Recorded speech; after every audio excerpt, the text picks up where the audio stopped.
Guys welcome. ഇന്ന് പുതിയൊരു Korean recipe ആയിട്ടാണ് ഞാൻ വന്നിരിക്കുന്നത്. അപ്പോൾ നമ്മളിന്ന് ഉണ്ടാക്കാൻ പോകുന്ന ഡിഷ് ഏതാണെന്ന് ചോദിച്ചാൽ ഈ ഡിഷിൻ്റെ പേരാണ് ഒൾഗൻ ഷാബു ഷാബു എന്ന് പറയുന്ന ഒരു സൂപ്പ് ബേസ് ആയിട്ടുള്ള ഡിഷാണ്. അതേപോലെ തന്നെ നമ്മളിത് ഉണ്ടാക്കാൻ വേണ്ടിയിട്ട് ആവശ്യമുള്ള സാധനങ്ങൾ എന്തൊക്കെയാണെന്ന് നോക്കിയാൽ ആദ്യം തന്നെ നമുക്ക് 1.5 ലിറ്റർ വെള്ളം എടുക്കുക, അതിനൊന്ന് ചൂടാക്കാൻ വേണ്ടിയിട്ട് വെക്കുക. എന്നിട്ട് നമുക്ക് വേണ്ടതെന്ന് പറഞ്ഞാൽ എൻജോവീസ് ഒരു 10 എടുക്കണം. അപ്പോൾ ഞാനിപ്പോൾ 1.5 ലിറ്റർ വെള്ളത്തിൻ്റെ അളവാണ് ഞാൻ പറയുന്നത്. ഒരു 10 എൻജോവീസ് എടുത്തിട്ട് അതിൻ്റെ തലയും അതേപോലെ തന്നെ ആ കുടൽ ഭാഗവും കളയണം. അത് നമ്മൾ സൂപ്പ് ഉണ്ടാക്കുമ്പോഴത്തേക്ക് ചേർക്കാറില്ല. പിന്നെ വേണ്ടതെന്ന് പറഞ്ഞാൽ നമ്മുടെ ഒരു ചൂണ്ടുവിരലിൻ്റെ ആ സൈസിനനുസരിച്ചിട്ടുള്ള തഷിമ. ഇപ്പോൾ തഷിമയ്ക്ക് ഇംഗ്ലീഷിൽ കെൽപ്പ് എന്നാണ് പറയുന്നത്. അതും അതേപോലെ തന്നെ നിങ്ങളുടെ എരിവിനനുസരിച്ച് പച്ചമുളക്. അപ്പോൾ ഞാനിവിടെ 2 പച്ചമുളകാണ് എടുക്കുന്നത്. കാരണം ഞാൻ മുളക് പൊടി കൂടുതൽ ചേർക്കുന്നത് കാരണം ഞാൻ 2 പച്ചമുളക് എടുത്തിട്ടുള്ളൂ. അപ്പോൾ ഇതെല്ലാം കൂടെ നല്ലതുപോലെ വൃത്തിയാക്കിയതിന് ശേഷം ഒന്ന് കഴുകിയിട്ട് നമുക്ക് ഈ 1.5 ലിറ്റർ വെള്ളം നമ്മൾ എടുത്ത് വെച്ചേക്കുന്നതിലോട്ട് ചേർക്കാം. അപ്പോൾ ചേർത്തതിന് ശേഷം നമുക്ക് ഏകദേശം ഒരു 30 മിനിറ്റ് നമുക്ക് തിളപ്പിക്കണം. എത്ര മിനിറ്റ്? 30 മിനിറ്റ് തിളപ്പിക്കണം. കാരണം ആ തിളപ്പിക്കുന്ന ആ ടൈമിൽ ഈ വെള്ളം കുറച്ച് റെഡ്യൂസ് ആയിട്ട് ഇതിൽ അതായത് ഈ എൻജോവിസിൻ്റെയും കെൽപ്പിൻ്റെയും ഈ ചില്ലിയുടെ ഫ്ലേവർ എല്ലാം കൂടെ നമ്മുടെ ആ വെള്ളത്തിലിറങ്ങും. അപ്പോൾ അതാണ് നമ്മുടെ സൂപ്പ് ബേസ് എന്ന് പറയുന്നത്. അപ്പോൾ ഇത് വളരെ ടേസ്റ്റി ആയിട്ടുള്ള ഒരു ഡിഷാണ്. അതേപോലെ തന്നെ നിങ്ങൾ ഡയറ്റൊക്കെ ചെയ്യുന്നവരാണെന്നുണ്ടെങ്കിൽ നിങ്ങൾക്ക് എത്ര കഴിച്ചാലും നിങ്ങൾ വണ്ണം വയ്ക്കത്തില്ല. അതേപോലെ തന്നെ ഹെൽത്തിയാണ്. കാരണം ഇതിൽ നമ്മൾ ചേർക്കാൻ പോകുന്ന ഐറ്റംസ് എന്ന് പറഞ്ഞാൽ വെജിറ്റബിൾസും അതേപോലെ തന്നെ മീറ്റുമാണ്. അപ്പോൾ മീറ്റ് പ്രോട്ടീനാണ്, വെജിറ്റബിൾസ് നമുക്ക് എത്ര വേണോ കഴിക്കാമല്ലോ. അപ്പോൾ അതായത് നമ്മുടെ സൂപ്പ് നല്ലതുപോലെ തിളച്ച് വന്നിട്ടുണ്ട്. ഇനി നമുക്ക് ഇതിലുള്ള തിളച്ച് ഇതിൻ്റെ ഫ്ലേവേഴ്സ് എല്ലാം ഇതിൽ ഇറങ്ങിയിട്ടുണ്ടല്ലോ, വെള്ളത്തിൽ ഇറങ്ങിയിട്ടുണ്ട്. അപ്പോൾ നമുക്ക് ഇതിനെ കളയണം. കാരണം എന്ന് പറഞ്ഞാൽ നമ്മൾ എപ്പോഴും കൊറിയൻ സൂപ്പ് ഉണ്ടാക്കുമ്പോഴത്തേക്ക് എപ്പോഴും കൊറിയൻ സൂപ്പിൻ്റെ ബേസ് എന്ന് പറയുന്നത് ക്ലിയർ ആയിരിക്കണം. അപ്പോൾ നമ്മൾ തിളപ്പിച്ചതിന് ശേഷം ഈ സംഭവങ്ങളെല്ലാം കളയാണ് ചെയ്യുന്നത്. ഇത് കണ്ടല്ലേ, ഇപ്പം നമ്മുടെ സൂപ്പ് ബേസ് നല്ല ക്ലിയർ ആയിട്ടുള്ള അടിപൊളിയായിട്ട് നല്ല തെളിഞ്ഞ നല്ല സൂപ്പ് വെള്ളം കിട്ടിയിട്ടുണ്ട്. നമ്മൾ ഇനി ഇതിലാണ് ബാക്കിയുള്ള കാര്യങ്ങളൊക്കെ ചെയ്യാൻ പോകുന്നത്. ഇനി നമ്മൾ ചെയ്യാൻ പോകുന്ന കാര്യം എന്ന് പറഞ്ഞാൽ ഇതിൻ്റെ സോസ് ഉണ്ടാക്കുവാണ്. അപ്പോൾ ഈ സോസ് എന്ന് പറഞ്ഞാൽ നിങ്ങളുടെ എരിവിനും അതേപോലെ തന്നെ ഉപ്പിനൊക്കെ അനുസരിച്ച് നിങ്ങൾ ആഡ് ചെയ്യുന്ന ഐറ്റംസ് കൂട്ടുകയോ കുറയ്ക്കുകയോ ചെയ്യാം. അപ്പോൾ ഞാനിവിടെ എൻ്റെ ഒരു ടേസ്റ്റിനനുസരിച്ചാണ് ചേർക്കുന്നത്. അപ്പോൾ ഞാനിവിടെ ചേർക്കുന്നതെന്ന് പറഞ്ഞാൽ ഒരു 4 സ്പൂൺ മുളക് പൊടി ചേർക്കുന്നുണ്ട്. കാരണം എനിക്ക് ഇത്തിരി സ്പൈസി ആയിട്ടുള്ള കഴിക്കാനാണ് ആഗ്രഹം. കാരണം എന്ന് പറഞ്ഞാൽ എന്താ പറയുക, അങ്ങനെയൊന്നുമില്ല, എനിക്ക് സ്പൈസി ആയിട്ടുള്ള ഫുഡ് ഇഷ്ടമുള്ളതുകൊണ്ടാണ്. അപ്പോൾ ഞാൻ ഏകദേശം ഒരു 4 സ്പൂണ് മുളക് പൊടി എടുത്തിട്ടുണ്ട്. അപ്പോൾ നിങ്ങളൊക്കെ ഏത് മുളക് പൊടി വേണമെങ്കിൽ എടുക്കാം. കാശ്മീരി ചില്ലി നോർമൽ ചില്ലിയുടെ മിക്സ് ചെയ്തും വേണമെങ്കിൽ എടുക്കാം. പിന്നെ അതിനുശേഷം ഞാനിവിടെ എടുത്തേക്കുന്നതെന്ന് പറഞ്ഞാൽ 1 സ്പൂണ് ഗാർലിക്കാണ്. അപ്പം ഗാർലിക്ക് നിങ്ങളുടെ അളവിനനുസരിച്ച് ചേർക്കാം. ഒരുപാട് ചേർക്കേണ്ട. ഗാർലിക്കിൻ്റെ സ്മെല്ല് വന്നു കഴിഞ്ഞാൽ നമുക്ക് ചിലർക്ക് ഇഷ്ടപ്പെടത്തില്ലല്ലോ. പിന്നെ വേണ്ടതെന്ന് പറഞ്ഞാൽ ഒരു 2 സ്പൂണ് കുച്ചൂചാങ് എന്ന് പറഞ്ഞാൽ കൊച്ചച്ചനല്ല. കഴിഞ്ഞ ഏതൊക്കെ വീഡിയോയിൽ കുറച്ച് പേര് കൊച്ചച്ചൻ എന്നൊക്കെ കമൻറ്റ് ചെയ്തിട്ടുണ്ടായിരുന്നു. കുച്ചൂചാങ് എന്ന് പറഞ്ഞാൽ കൊറിയൻ റെഡ് പെപ്പർ പേസ്റ്റാണ്. അതിന് കൊറിയൻ ലാംഗ്വേജിൽ പറയുന്ന പേരാണ് കുച്ചൂചാങ്. അപ്പോൾ ഞാൻ അതൊരു 2 സ്പൂൺ എടുത്തിട്ടുണ്ട്. അപ്പോൾ ഇത് നിങ്ങൾ കുച്ചൂചാങ് എടുക്കുന്ന സമയത്ത് നിങ്ങൾ ശ്രദ്ധിക്കണം. കാരണം ഇത് അത്യാവശ്യം ഉപ്പുള്ള ഒരു ഐറ്റമാണ് ഈ കുച്ചൂചാങ് എന്ന് പറയുന്നത്. പിന്നെ വേണ്ടതെന്ന് പറഞ്ഞാൽ 1 സ്പൂണ് ഫെർമെൻറ്റഡ് സോയാബീൻ പേസ്റ്റാണ്. തെൻജാങ് എന്ന് കൊറിയൻ ലാംഗ്വേജിൽ പറയും. അപ്പോൾ അത് 1 സ്പൂണ് ചേർക്കണം.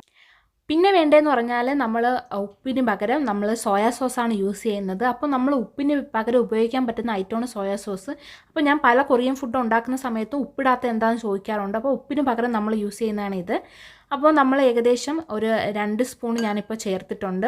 അപ്പോൾ നിങ്ങൾ അത് പ്രത്യേകം ശ്രദ്ധിക്കണം. കാരണം എന്ന് പറഞ്ഞാൽ കുച്ചുചാങ്ങിലും ഉപ്പുണ്ട്. അതുകൊണ്ട് തന്നെ നിങ്ങൾ സോയാ സോസ് ആദ്യം കുറച്ച് ഒഴിച്ചതിന് ശേഷം പിന്നെ എല്ലാവരും മിക്സ് ചെയ്തതിന് ശേഷം നിങ്ങൾ ഒന്ന് നോക്കിയതിന് ശേഷം മാത്രമേ വീണ്ടും ആവശ്യമുണ്ടെന്നുണ്ടെങ്കിൽ ചേർത്താൽ മതി. പിന്നെ അതേപോലെ തന്നെ ഞാൻ കുക്കിംഗ് വൈന് 1 സ്പൂൺ ഒഴിച്ചിട്ടുണ്ട്. കുക്കിംഗ് വൈൻ ഇല്ലയെന്നുണ്ടെന്നുണ്ടെങ്കിൽ കുഴപ്പമില്ല, നിങ്ങൾ ഒഴിക്കേണ്ട ആവശ്യമില്ല, അത് ഓപ്ഷണലാണ്.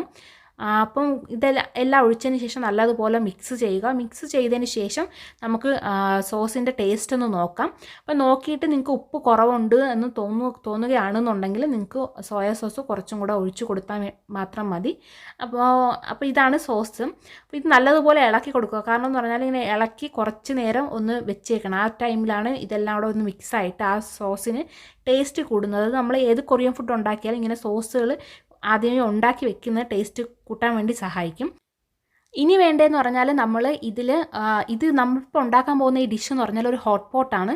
അപ്പോൾ ഇതിൽ നമ്മൾ വെജിറ്റബിൾസ് മീറ്റൊക്കെ ഡിപ്പ് ചെയ്ത് കുക്ക് ചെയ്തതിന് ശേഷം നമ്മൾ കഴിക്കുന്ന സമയത്ത് ഒരു സോസിൽ ഡിപ്പ് ചെയ്താണ് കഴിക്കുന്നത്. അപ്പോഴത്തേക്ക് ആ സോസാണ് നമ്മളിപ്പോൾ ഉണ്ടാക്കുന്നത്. അതിന് വേണ്ടിയിട്ട് വിനെഗറും സോയാ സോസും ഈക്വൽ അളവിലെടുക്കണം. ഇപ്പോൾ ഒരു കപ്പാണെന്നുണ്ടെങ്കിൽ 1 കപ്പ് വിനെഗറും 1 കപ്പ് സോയാ സോസും പിന്നെ ഷുഗറാണ് വേണ്ടത്. ആ ഷുഗർ നമ്മളെടുത്ത ആ അളവിൻ്റെ പകുതി വേണം എടുക്കുക, അതായത് 1/2 കപ്പ് ഷുഗർ വേണം എടുക്കാൻ. അപ്പോൾ ഇതെല്ലാം കൂടെ മിക്സ് ചെയ്തിട്ട് വേണം നമ്മൾ ഈ ഡിപ്പിംഗ് സോസ് ഉണ്ടാക്കാൻ വേണ്ടിയിട്ട്. അപ്പം ഞാനിവിടെ നമ്മൾ 2 പേരാണ് കഴിക്കുന്നത്, ഞാനും ഒപ്പായും. അപ്പോൾ ആദ്യം നമുക്ക് 2 പേർക്ക് ആവശ്യമുള്ള ഡിപ്പിംഗ് സോസാണ് ഉണ്ടാക്കുന്നത്. ഞാൻ രണ്ടും ഒരേ കപ്പ്, ഒരു ചെറിയ കപ്പിൽ 1 കപ്പ് വിനെഗറും അതേപോലെ തന്നെ 1 കപ്പ് സോയാ സോസും എടുത്തിട്ടുണ്ട്. പിന്നെ ഇതിൻ്റെ എല്ലാം പകുതി അളവാണ് ഷുഗർ വേണ്ടത്. അപ്പോൾ ഇതിൻ്റെ ഒരു പകുതി അളവ് 1/2 കപ്പ് ഞാൻ ഷുഗറും എടുത്തിട്ടുണ്ട്. പിന്നെ ഇതിൽ ചേർക്കുന്ന ഒരു സംഭവമാണ് വസാബി എന്ന് പറയുന്ന ഒരു സംഭവം. ഇത് നമുക്ക് മാർക്കറ്റിൽ നിന്നൊക്കെ വാങ്ങാൻ കിട്ടുന്ന ഒരു ഐറ്റമാണ്. ഭയങ്കര സ്പൈസി ആയിട്ടുള്ള ഒരു റാഡിഷ് ഇങ്ങനെ അരച്ചെടുത്ത സംഭവമാണ്. അപ്പോൾ അത് നമ്മൾ കഴിക്കാൻ നേരത്തെ മാത്രമേ ചേർക്കുന്നുള്ളൂ. ഇനി ഈ കാണുന്ന സംഭവങ്ങളാണ് നമ്മൾ ഹോട്ട് പോട്ടിന് വേണ്ടിയിട്ട് ഉപയോഗിക്കുന്ന വെജിറ്റബിൾസും മീറ്റും. അപ്പോൾ നിങ്ങൾക്ക് ആവശ്യമുള്ള എന്ത് വെജിറ്റബിൾസ് വേണോ എടുക്കാം, നിങ്ങൾക്ക് എന്ത് സാധനം കഴിക്കാൻ ആഗ്രഹമുണ്ടോ അതെല്ലാം എടുക്കാം. കാരണം വെജിറ്റബിൾസ് എത്രത്തോളം കഴിക്കുന്നോ അത്രത്തോളം നല്ലതാണ്. അപ്പോൾ ഞാനിവിടെ എടുത്തേക്കുന്നതെന്ന് പറഞ്ഞാൽ വാട്ടർ പാഴ്സലിയാണ്. ഇതെന്ന് പറഞ്ഞാൽ ഒപ്പാക്ക് ഭയങ്കര ഇഷ്ടമുള്ളൊരു വെജിറ്റബിളാണ്. പിന്നെ ഞാൻ കുറേ മഷ്റൂംസ് എടുത്തിട്ടുണ്ട്. പിന്നെ അതേപോലെ തന്നെ ഞാൻ ചൈനീസ് ക്യാബേജ്, പിന്നെ പൊക്ചോയ് എന്ന് പറയുന്ന ഐറ്റം, പിന്നെന്താ കുറേ വെജിറ്റബിൾസും എന്തൊക്കെയോ കുറേ വെജിറ്റബിൾസ് ഇവിടെ ഫ്രിഡ്ജിൽ കഴിക്കാതിരുന്ന എല്ലാം കൂടെ ഞാൻ കഴുകി എടുത്തിട്ടുണ്ട്. കാരണം ഇങ്ങനെ ഉണ്ടാക്കുന്ന സമയത്ത് എല്ലാ വെജിറ്റബിൾസും നമ്മൾ കഴിക്കുമല്ലോ.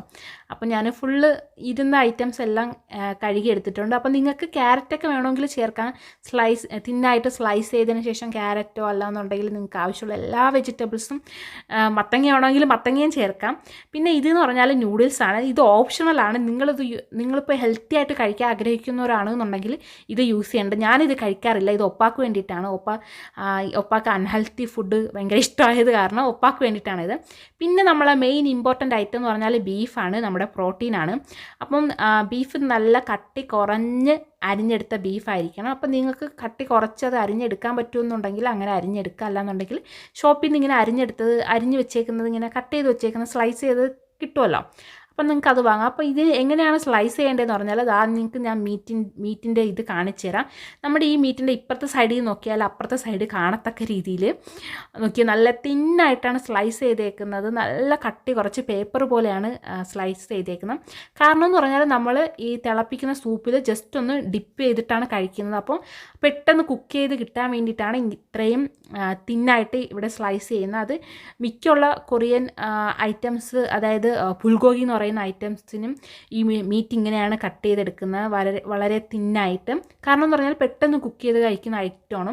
അപ്പോൾ ഇനി നമുക്ക് സൂപ്പ് റെഡിയാക്കാം. സൂപ്പ് റെഡിയാക്കാൻ എന്ന് പറഞ്ഞാൽ നമ്മൾ നേരത്തെ എല്ലാം കൂടെ മിക്സ് ചെയ്ത് വെച്ചിരുന്ന സോസ് ഉണ്ടല്ലോ, ആ സോസിന് നമ്മുടെ ഓൾറെഡി ബോയിൽ ചെയ്ത് വെച്ചേക്കുന്ന ആ സൂപ്പ് ബേസിൽ നല്ലതുപോലെ ചേർത്ത് ഇളക്കുക. ഒരുപാട് ചേർക്കാൻ, ആദ്യം കുറച്ച് ചേർത്തിട്ട് നിങ്ങൾ ആ സൂപ്പ് ടേസ്റ്റ് ചെയ്ത് നോക്കിയതിന് ശേഷം കുറച്ചും കൂടെ സോസ് ചേർക്കണം എന്ന് ഉണ്ടെന്നുണ്ടെങ്കിൽ മാത്രം കുറച്ചുകൂടെ സോസ് ചേർക്കുക. അല്ലാന്നുണ്ടെന്നുണ്ടെങ്കിൽ നിങ്ങളുടെ ഇഷ്ടത്തിനനുസരിച്ച്, നിങ്ങളുടെ ടേസ്റ്റിനനുസരിച്ച് നിങ്ങൾക്ക് സോസ് കൂടുതൽ ആഡ് ചെയ്യുകയോ കുറച്ച് ആഡ് ചെയ്യുകയോ ചെയ്യാം. അത് നിങ്ങളുടെ ഇഷ്ടമാണ്. പിന്നെ ഞാനിതെല്ലാം ആഡ് ചെയ്തതിന് ശേഷം ജസ്റ്റ് ഒന്ന് തിളപ്പിക്കുകയാണ്. ഇനി ഈ കാണുന്ന സംഭവം ഉണ്ടല്ലോ, ഇതെന്ന് പറഞ്ഞാൽ ഞാൻ നൂഡിൽസ് കഴിക്കാത്തത് കാരണം ഞാൻ ഫ്രൈഡ് റൈസ് കൂടെ ഉണ്ടാക്കാൻ വേണ്ടി പോവുകയാണ്.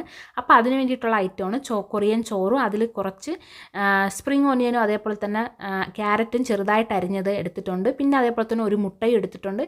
പിന്നെ ഈ വെജിറ്റബിൾസും അതേപോലെ തന്നെ മീറ്റും എല്ലാം റെഡി ആയിട്ടുണ്ട്. അപ്പോൾ ഒപ്പായും വന്ന്, അപ്പോൾ ഈ കാണുന്ന ചെറിയ ഗ്യാസ് ഉണ്ടല്ലോ, ഇതെന്ന് പറഞ്ഞാൽ കൊറിയൻ വീടുകളിൽ ഒഴിച്ചുകൂടാൻ പറ്റാത്തൊരു ഐറ്റമാണ്. കാരണം എന്ന് പറഞ്ഞാൽ കൊറിയക്കാർ എപ്പോഴും മിക്കുള്ള ഫുഡും ലൈവായിട്ട് ഇങ്ങനെ ഉണ്ടാക്കി കഴിക്കുകയാണ് ചെയ്യുന്നത്. അപ്പോൾ അതിന് വേണ്ടിയിട്ട് നമ്മുടെ ടേബിളിൽ വെക്കാൻ പറ്റുന്ന ഒരു ചെറിയ ഗ്യാസ് അടുപ്പ് വേണമല്ലോ. അപ്പോൾ എല്ലാ വീടുകളിലും ഈ ഒരു ഐറ്റം ഉണ്ട്. അപ്പം ഞാൻ പറഞ്ഞത് ഇതുണ്ടല്ലോ, നമ്മുടെ സൂപ്പ് ബേസിൽ ആ സോസ് ഉണ്ടാക്കിയത് എല്ലാവരും ചേർത്ത് അതിങ്ങനെ തിളപ്പിക്കുക. തിളപ്പിച്ചതിന് ശേഷം നമുക്ക് കഴിക്കാൻ ആഗ്രഹമുള്ള വെജിറ്റബിൾസ് എല്ലാം അതിലോട്ട് ഈ സൂപ്പിലോട്ട് ഇടുക. ഈ സൂപ്പിലോട്ട് ഇട്ട് കഴിഞ്ഞാൽ 1 മിനിറ്റ് 2 മിനിറ്റ് ആവുന്ന സമയത്ത് നമുക്കത് കുക്കായി കിട്ടും. ഞാൻ നേരത്തെ പറഞ്ഞ വസാബി എന്ന് പറയുന്ന ഐറ്റം ഉണ്ടല്ലോ, നമ്മുടെ ഡിപ്പ് ചെയ്ത് കഴിക്കുന്ന ആ സോസിലോട്ട് ഇപ്പോൾ ഇടുന്നത് വസാബിയാണ്.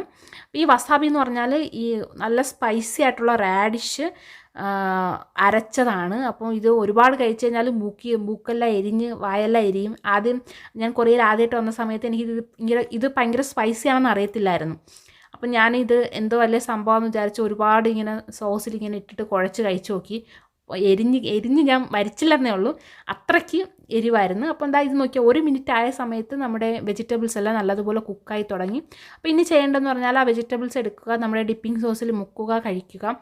വളരെ അടിപൊളി എന്നല്ല, അടിപൊളി ടേസ്റ്റാണ്. അടിപൊളി ടേസ്റ്റ് എന്ന് പറഞ്ഞാൽ നിങ്ങൾ ഒരു പ്രാവശ്യം ഉണ്ടാക്കി കഴിഞ്ഞാൽ നിങ്ങൾ ഇതിൻ്റെ ഫാനായി പോവും. അതേപോലെ തന്നെ ഹെൽത്തി അല്ലേ, ഫുള്ള് വെജിറ്റബിൾസ് ഇട്ട് കഴിക്കുകയാണ്. വേറെ അൺഹെൽത്തി ആയിട്ടുള്ള ഒരു സംഭവവും ചേർന്നിട്ടില്ല. എല്ലാം നല്ല ഹെൽത്തി ആയിട്ടുള്ള ഐറ്റംസാണ്, അടിപൊളിയാണ്. അപ്പോൾ എല്ലാവരും ഇത് ട്രൈ ചെയ്ത് നോക്കുക. ഇനി വെജിറ്റബിൾസിൻ്റെ കൂടെ തന്നെ നമുക്ക് ബീഫ് കൂടെ ഇടാം. ഞാൻ പറഞ്ഞു ബീഫ് ഓൾറെഡി കട്ടി കുറച്ച് അരിഞ്ഞെടുത്ത ബീഫാണ്. അത് കാരണം തന്നെ നമ്മൾ ഈ സോസിലോട്ട് തിളയ്ക്കുന്ന ഈ സോസിലോട്ട് ഇട്ട് കഴിഞ്ഞാൽ 1 മിനിറ്റും വേണ്ട, അതിനുള്ളിൽ തന്നെ പെട്ടെന്ന് കുക്കായി കിട്ടും. എന്നെപ്പോലെ തന്നെ നിങ്ങളും ഒരു അത്ഭുതപ്പെട്ട കാര്യമായിരിക്കും ഈ കൊറിയക്കാരെങ്ങനെയാണ് ഇത്രയും ചൂടുള്ള ഫുഡ് കഴിക്കുന്നത് എന്ന് എനിക്കും അറിയത്തില്ല സത്യം പറഞ്ഞാൽ. കാരണം എന്ന് പറഞ്ഞാൽ ഞാൻ ഇവിടെ വന്നിട്ട് എനിക്ക് ആദ്യമായിട്ടുണ്ടായൊരു കൾച്ചറൽ ഷോക്ക് എന്ന് പറഞ്ഞാൽ ടേബിളിൽ വെച്ച് തന്നെ എല്ലാം കുക്ക് ചെയ്ത് കഴിക്കും. എസ്പെഷ്യലി നമ്മൾ ചില എക്സ്പെൻസീവ് ആയിട്ടുള്ള റെസ്റ്റോറൻറ്റിൽ പോയാലും എല്ലാം നമ്മൾ തന്നെ കുക്ക് ചെയ്ത് കഴിക്കണം. അപ്പോൾ ഞാൻ വിചാരിക്കുകയും ചെയ്തിട്ടുണ്ടായിരുന്നു പലതവണ, പിന്നെ എന്തിനാണ് നമ്മളിങ്ങനെ ഫുഡ് എടുത്ത് കഴിക്കുന്നത്. അതേപോലെ തന്നെ ഈ കൊറിയക്കാർ ഭയങ്കര ഹോട്ടായിട്ടുള്ള ഫുഡ് കഴിക്കും. അടുപ്പിൽ നിന്ന് എടുത്ത് ആ തിളച്ചിക്കൊണ്ടിരിക്കുന്ന ആ വെള്ളത്തിൽ നിന്ന് എടുത്ത് തന്നെ ആ സോസിൽ നിന്ന് എടുത്ത് തന്നെ അപ്പം തന്നെ കഴിക്കും. അപ്പോൾ ഞാൻ ഒപ്പായ ഡ്രാഗൺ എന്നാണ് വിളിക്കുന്നത്. കാരണം ഇത്രയും എന്താ പറയുക ഹോട്ടായിട്ടുള്ള ഫുഡ് കഴിക്കാൻ മറ്റുള്ള രാജ്യക്കാർക്ക് പറ്റുമോ എന്ന് എനിക്കറിയത്തില്ല. പിന്നെ നമ്മൾ എല്ലാം കഴിച്ച് തീർത്തു, വെജിറ്റബിൾസ് എല്ലാം കഴിച്ച് തീർത്തു. ഇനി ഇപ്പോൾ ഒപ്പാടെ നൂഡിൽസാണ് ഉണ്ടാക്കാൻ പോകുന്നത്. ഭയങ്കര നൂഡിൽസ് കൊതിയനാണ്. അപ്പോൾ ഞാൻ ഒപ്പടുത്ത് പറഞ്ഞു ഇങ്ങനെയുള്ള നൂഡിൽസൊക്കെ നമുക്കങ്ങ് അവോയ്ഡ് ചെയ്യാമെന്ന്. എന്നാലും കേൾക്കുന്നില്ല. അപ്പോൾ ഒപ്പാക്ക് വേണ്ടിയിട്ട് മാത്രമാണ് ഇപ്പോൾ ഈ നൂഡിൽസ് ഉണ്ടാക്കുന്നത്. ഇനി നമ്മൾ ചെയ്യാൻ പോകുന്നതെന്ന് പറഞ്ഞാൽ ഈ നൂഡിൽസ് എല്ലാം എടുത്ത് മാറ്റി കഴിഞ്ഞാൽ ഞാൻ ചെയ്യാൻ പോകുന്നതെന്ന് പറഞ്ഞാൽ നമുക്ക് ഫ്രൈഡ് റൈസ് ഉണ്ടാക്കാം. അപ്പോൾ ഈ നമ്മളിപ്പോൾ കുക്ക് ചെയ്ത വെജിറ്റബിൾസിൻ്റെയും അതേപോലെ തന്നെ മീറ്റിൻ്റെ എല്ലാത്തിൻ്റെയും ഫ്ലേവർ ഇപ്പോൾ ഈ സൂപ്പിലുണ്ട്, ഈ ബാക്കിയുള്ള ഈ സൂപ്പിൽ. അപ്പോൾ ഈ സൂപ്പ് കഴിക്കാൻ തന്നെ അടിപൊളി ടേസ്റ്റാണ്. കാരണം എന്ന് പറഞ്ഞാൽ എല്ലാത്തിൻ്റെയും ഫ്ലേവർ ഈ വെള്ളത്തിൽ ഇറങ്ങിയിട്ടുണ്ടല്ലോ. അപ്പോൾ ഞാൻ ഇതിലോട്ട് ഇട്ടാണ് ഞാൻ ഫ്രൈഡ് റൈസ് ഉണ്ടാക്കാൻ വേണ്ടിയിട്ട് പോകുന്നത്. അപ്പോൾ ഫ്രൈഡ് റൈസ് ഉണ്ടാക്കാൻ വേണ്ടിയിട്ട് എനിക്ക് ഇത്രയും സൂപ്പ് ആവശ്യമില്ലായിരുന്നു. അപ്പോൾ ഞാൻ എടുത്ത ചോറിൻ്റെ ഇതിന് ആവശ്യമുള്ള സോസ് മാത്രം വെച്ചിട്ട് ബാക്കി കോരി മാറ്റി. എന്നിട്ട് നമുക്ക് ഇതിലോട്ട് അരിഞ്ഞ് വെച്ചിരുന്ന ചെറുതായിട്ട് അരിഞ്ഞ ക്യാരറ്റും സ്പ്രിംഗ് ഓണിയനും അതേപോലെ തന്നെ കൊറിയൻ റൈസും എല്ലാം കൂടെ ചേർത്തിട്ട് നമുക്ക് നല്ലതുപോലെ ഫ്രൈഡ് റൈസ് ഇങ്ങനെ കുക്ക് ചെയ്തെടുക്കാം. അപ്പോൾ ഞാൻ ഓൾറെഡി പറഞ്ഞു ഗൈസ്, നിങ്ങൾ ഹെൽത്തി ആയിട്ട് കഴിക്കാൻ ആഗ്രഹിക്കുന്നവരാണെന്നുണ്ടെങ്കിൽ ഈ ഫ്രൈഡ് റൈസ് ഒന്നും ഉണ്ടാക്കേണ്ട ആവശ്യമില്ല. അപ്പം ഞാനിപ്പം ചെയ്യുന്ന ഡയറ്റ് എന്ന് പറഞ്ഞാൽ ഞാൻ കാർബ്സ് കൂടെ ആഡ് ചെയ്തിട്ട് കഴിക്കുന്നതാണ്. അപ്പം ഞാൻ കാർബോഹൈഡ്രേറ്റ് റൈസ് കുറച്ച് കഴിക്കണം, അതിന് വേണ്ടിയിട്ടാണ് ഞാൻ ഈ ഫ്രൈഡ് റൈസ് ഉണ്ടാക്കുന്നത്. അപ്പോൾ ഇത് കണ്ടില്ല, അടിപൊളിയായിട്ട് ഫ്രൈഡ് റൈസ് ആയിട്ടുണ്ട്. അപ്പോൾ ഈ കൊറിയയിലെ ഫ്രൈഡ് റൈസ് എന്ന് പറഞ്ഞാൽ എസ്പെഷ്യലി ഇങ്ങനെ ഈ പാത്രത്തിൽ ഇങ്ങനെ പറ്റി പിടിച്ചിരിക്കും. നമ്മുടെ സാധാരണ നമ്മുടെ നാട്ടിൽ കാണുന്ന ആ ഒരു ടൈപ്പ് അല്ല. എസ്പെഷ്യലി നമ്മളിങ്ങനെയുള്ള സൂപ്പൊക്കെ ഉണ്ടാക്കി കഴിച്ചിട്ട് ബാക്കി വരുന്ന ആ സോസിൽ ഫ്രൈഡ് റൈസ് ഉണ്ടാക്കുന്ന സമയത്ത് ഇങ്ങനെ എപ്പോഴും ചട്ടിയിൽ ഇങ്ങനെ പറ്റി പിടിച്ചിരിക്കും. അപ്പോൾ അതിനെ ഇങ്ങനെ റൈസ് കുക്ക് ചെയ്തതിന് ശേഷം നമ്മളിങ്ങനെ സീവീഡ് ഉണ്ടല്ലോ, ഫ്രൈഡ് സീവീഡിൽ ഇങ്ങനെ റാപ്പ് ചെയ്തിട്ട് കഴിക്കുന്നത് അടിപൊളി ടേസ്റ്റാണ്. അടിപൊളി എന്ന് പറഞ്ഞാൽ അടിപൊളിയാണ്. അപ്പോൾ എല്ലാവരും ഈ കൊറിയൻ ഐറ്റംസൊക്കെ വീട്ടിലുള്ളവരാണെന്നുണ്ടെങ്കിൽ ഈ റെസിപ്പി ഉറപ്പായിട്ടും ട്രൈ ചെയ്ത് നോക്കണം. നിങ്ങൾക്ക് എല്ലാവർക്കും ഇഷ്ടപ്പെടും. അപ്പോൾ അടുത്ത വീഡിയോ കാണാം. എല്ലാവർക്കും ബൈ ബൈ.